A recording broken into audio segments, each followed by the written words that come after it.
Hello all, welcome back to our channel. ESMC students, first మీకు good news. Second ఫేజ్కి seats అనేవి increase అయ్యాయి. So అస్సలు tension పడకండి. ఫస్ట్ ఫేజ్లో సీట్ రాకపోయినా లేదా బెటర్ కాలేజెస్ కావాలనుకున్నా వాళ్ళకి ఇది చాలా మంచి ఆపర్చునిటీ. ఇక్కడ నేను చూపిస్తున్నట్టు ఫాలో అయిపోండి. సో ఇప్పుడు ఎవరికైతే సీట్ రాలేదో ఆ స్టూడెంట్స్ జాగ్రత్తగా వినండి. ఫస్ట్ చాట్‌జీపీటీ ఓపెన్ చేయండి. అండ్ ఇప్పుడు నేను ఇచ్చిన పీడిఎఫ్లో మీకు లాస్ట్కి స్క్రోల్ చేస్తే ఫస్ట్ లింక్ కనిపిస్తుంది, లాస్ట్ ఇయర్ కట్ ఆఫ్ అని. సో ఆ పీడిఎఫ్ని డౌన్లోడ్ చేసుకొని చాట్‌జీపీటీకి ప్రాంప్ట్ ప్లస్ ఈ పీడిఎఫ్ని ఇవ్వండి. అండ్ ఈ ప్రాంప్ట్లో మీ TS EAMCET rank, category, gender and so ఇవన్నీ ఎంటర్ చేసిన తర్వాత సబ్మిట్ చేస్తే మీకు పాసిబుల్ అయ్యే కాలేజెస్ అన్నీ చాట్‌జీపీటీ ఆల్రెడీ ఇస్తుంది. సో దాంట్లో సేఫ్ కాలేజెస్ అనేవి పక్కకి రాసుకోండి, ఓన్లీ సేఫ్ కాలేజ్.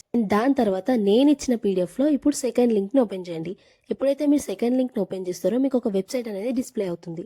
సో ఈ వెబ్సైట్లో మీ ర్యాంక్ ఎంటర్ చేయగానే గెట్ మై స్ట్రాటజీ పైన క్లిక్ చేస్తే మీకు ఒక పీడిఎఫ్ అనేది వస్తుంది. ఆ పీడిఎఫ్ ఓపెన్ చేయండి. ఆ పీడిఎఫ్లో మీ కేటగిరీలో నేను ఆల్రెడీ క్లియర్గా మెన్షన్ చేసి పెట్టిన మీకే కాలేజెస్ వస్తాయి అని చెప్పి, ఆ కాలేజెస్ అన్నీ మళ్ళీ పక్కకి నోట్ చేసుకోండి. ఇప్పుడు మీకు చాట్‌జీపీటీ ఇచ్చిన సేఫ్ కాలేజెస్ అండ్ ఈ కాలేజెస్ అన్నీ వెబ్ ఆప్షన్స్లో కరెక్ట్గా పెట్టండి. డెఫినెట్గా సెకండ్ ఫేజ్లో మంచి కాలేజెస్ అండ్ మంచి బ్రాంచెస్ వస్తాయి మీ ఈ స్ట్రాటజీ ఫాలో అవుతాయి. ముందే చెప్తున్నా, మీ ర్యాంక్ పెద్ద ఉంది అయినా కానీ మీరు టాప్ కాలేజెస్ పెట్టిరంటే మీకు సీట్ అనేది రాదు. ఫస్ట్ ఫేజ్లో రాలేదు, ఇప్పుడు కూడా రాదు. సెకండ్ ఫేజ్లో ఎలా పెట్టాలంటే అసలు మీ ర్యాంక్కి ఏ కాలేజెస్ వస్తాయి అని చెప్పి పెడితేనే మీకు సెకండ్ ఫేజ్లో సీట్ వస్తుంది. నీకు సీట్ అలాట్ అయితే నువ్వు కింద నీకు అలాట్ అయిన కాలేజ్ అండ్ బ్రాంచ్ ఎంటర్ చేస్తే నీకు ఇంకా బెటర్ కాలేజెస్ ఏమున్నాయని చెప్పి సజెస్ట్ చేస్తుంది.